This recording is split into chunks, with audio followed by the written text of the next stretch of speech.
আগামী জাতীয় সংসদ নির্বাচনে প্রবাসে বসে ক্ষমতাচ্যুত শেখ হাসিনা ও তার পরিবারের সদস্যরা ভোট দিতে পারবেন না বলে জানিয়েছেন নির্বাচন কমিশনের সচিব আক্তার আহমেদ। তিনি জানান, যাদের এনআইডি লক আছে তাদের কেউই প্রবাসে বসে ভোট দিতে পারবেন না।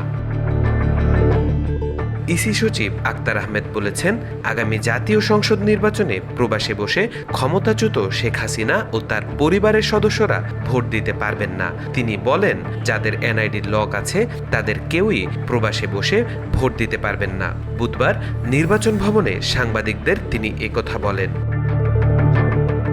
তিনি আরও বলেন, মামলার কারণে বা অন্য কোনো কারণে পালিয়ে বা অন্যভাবে বিদেশে অবস্থান করছেন তাদের ভোট দিতে কোনো অসুবিধা নেই, তবে তাদের এনআইডি আনলক অবস্থায় থাকতে হবে। এর আগে গত এপ্রিলে ইসির এনআইডি শাখার মহাপরিচালক এএসএম হুমায়ুন কবিরের নির্দেশনায় শেখ হাসিনা ও তার পরিবারের 10 সদস্যের এনআইডি লক করা হয়। যাদের এনআইডি লক করা হয়েছে তারা হলেন শেখ হাসিনা, তার বোন শেখ রেহানা, ছেলে সজীব আহমেদ ওয়াজেদ, মেয়ে সাইমা ওয়াজেদ পুতুল, রেহানার মেয়ে টিউলিপ সিদ্দিক, আজমিনা সিদ্দিক রূপন্তী, ছেলে রাদওয়ান মুজিব সিদ্দিক ববি, হাসিনার নিরাপত্তা উপদেষ্টা তারিক আহমেদ সিদ্দিক, তার স্ত্রী শাহিন সিদ্দিক ও মেয়ে বুশরা সিদ্দিক। ইসি সচিব বলেন, সংসদ নির্বাচনে ইন কান্ট্রি ও আউট অফ কান্ট্রি ভোট হবে। যারা প্রবাসে আছেন তারা অনলাইনে নিবন্ধন করবেন, এজন্য সিস্টেম ডেভেলপ করা হচ্ছে।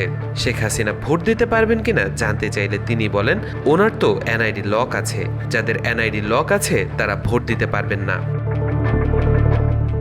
আক্তার আহমেদ বলেন, প্রবাসে বসে ভোট দিতে হলে অনলাইনে নিবন্ধন করতে হবে এনআইডি নম্বর দিয়ে।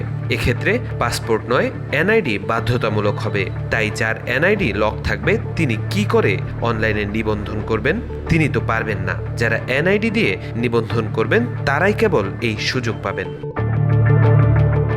গত বছরের 5 আগস্ট ছাত্র জনতার গণ অভ্যুত্থানের মুখে দেশ ছেড়ে ভারতে পালিয়ে যান তৎকালীন প্রধানমন্ত্রী শেখ হাসিনা ও তার সরকারের মন্ত্রী এমপিরা। এছাড়া তার দল আওয়ামী লীগের নেতাকর্মীদেরও অনেকে বিভিন্ন দেশে পালিয়েছেন। ইতিমধ্যে আওয়ামী লীগের দলীয় কার্যক্রমের উপর নিষেধাজ্ঞা দিয়েছে সরকার, তবে তাদের ভোটাধিকার এখনো অক্ষুণ্ণ রয়েছে। তাওফিকুল ইসলাম, আজকাল।